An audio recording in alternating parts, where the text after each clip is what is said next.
विकास जी, कानूनी नजरिए से आप मुझे समझाने की कोशिश कीजिए कि काले धन का मुद्दा इतने पहले से उठा दिया है। 4 जुलाई 2000 को सुप्रीम कोर्ट खुद सख्त हो गया, आदेश दे दिए गए हैं, इतना वक्त लोगों को दे दिया गया है और इस बीच हमने ये भी सुना है कि कई लोगों ने वहां से पैसा ट्रांसफर कर लिया है। अगर जांच की जाती है, कार्रवाई इस पर की जाती है, तो वो तो ये भी देखेंगे कि ट्रांजेक्शन कहां पर किसका कितना हुआ है। ये बिल्कुल ठीक बात है, क्योंकि लिस्ट शायद 2011 से पहले की आई हुई है। उस समय की सरकार के पास वो लिस्ट थी। अब वो लिस्ट की लीकेज उन लोगों को जिनका रुपया वहाँ था गया है या नहीं गया, इस पे मैं अभी बैठ के खुद तो टिप्पणी कर नहीं सकता।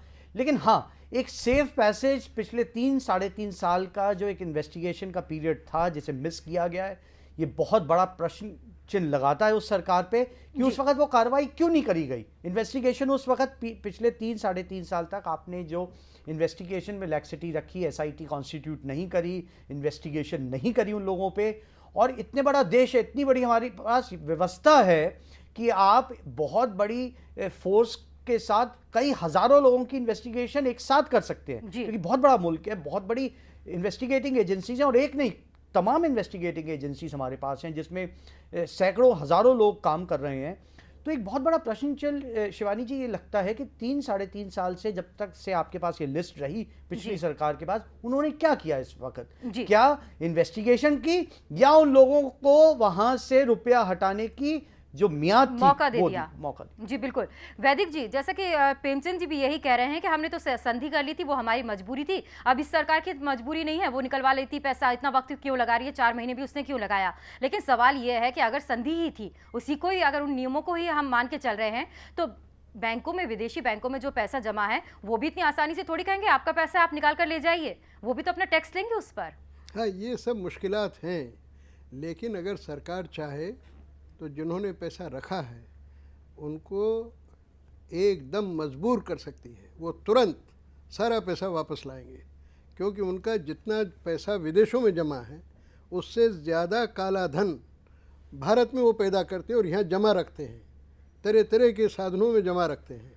अगर भारत सरकार जितने नाम उनके सामने आ जाएं और जो अपराधी प्रवृत्ति के मालूम पड़ें, उनकी सारी जमानतें जब्त कर लें, उनका सारे बिजनेस पे प्रतिबंध लगा दें और सबको पकड़ के अंदर कर दें, तो पैसा क्या, वो और कुछ भी छुपा रखा हो उन्होंने, सब का सब भारत आ जाएगा अपने आप। लेकिन करने वाला चाहिए। इतनी हिम्मत हिंदुस्तान के किसी भी पार्टी के नेता में मुझे आज नहीं दिखाई पड़ती है, क्योंकि जैसा मैंने शुरू में कहा कि चाहे किसी भी पार्टी का कोई भी नेता हो, वो अपने सीने पर हाथ रख के ये नहीं कह सकता है कि मैं काले धन का इस्तेमाल नहीं करता हूँ। ये मजबूरी है हिंदुस्तान की राजनीति की। जो लोग हमारे जैसे जो लोग हैं इस देश में, कई प्रोफेसर्स हैं, पत्रकार हैं, सरकारी कर्मचारी भी है कई ऐसे, और राजनीति में भी ऐसे पुराने लोग हैं कि जिनके पास काला धन क्या सफ़ेद धन भी नहीं है।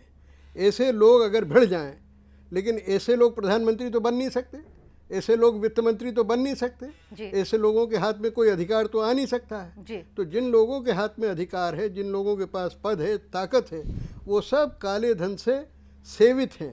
काले धन ने उनकी सेवा की है, इसलिए जिसने उनकी सेवा की है उस पर वो टूट पड़े भूखे शेर की तरह। ये ज़रा कठिन काम है, लेकिन अगर हम सारे देश के लोग, सारे टीवी चैनल, सारे अखबार, सारे इंटेलेक्चुअल्स मिल के अगर जोर बनाएं, और हमारे ये जो प्रेमचंद जी मिश्रा प्रवक्ता हैं, इनके जैसे नौजवान लोग जम के बहस करें, प्रवक्ताई कीजिए, लेकिन अपने अंतःकरण को भी जागृत रखिए और अपनी पार्टी को भी खड़ा कर दीजिए। जो अधमरे हो गए लोग, इनमें जान डालिए कि खुद वो जिन्होंने अपराध किया है, अपराध छोड़ दो, गलती की है जिन्होंने, अपनी गलती स्वीकार करें, तो पूरा काला धन न केवल वापस आएगा बल्कि समाप्त हो जाएगा। काला धन समाप्त हो जाएगा। जी बिल्कुल, प्रेमचंद जी भी मुस्कुरा रहे हैं, उन्हीं का जवाब लेंगे इस पर, लेकिन वक्त है अभी सुर्खियों पर नजर डालने का। हेडलाइंस के सह प्रायोजक हैं गोल्डी मसाले, जो भी खाएगा वाह वाह करेगा। सुप्रीम कोर्ट ने 627 काले धन खाता धारकों की सूची एसआईटी को सौंपी। 31 मार्च 2015 तक एसआईटी को पूरा करना है सूची में शामिल सभी नामों की जांच का काम। अन्ना हजारे ने पीएम मोदी पर साधा काले धन को लेकर निशाना, कहा नाम जानने से क्या, कब तक देश में आएगा काला धन। दिल्ली में सरकार बनाने की सुगबुगाहट तेज, एलजी ने की सभी राजनीतिक दलों से बातचीत की पहल। केंद्रीय गृह मंत्री राजनाथ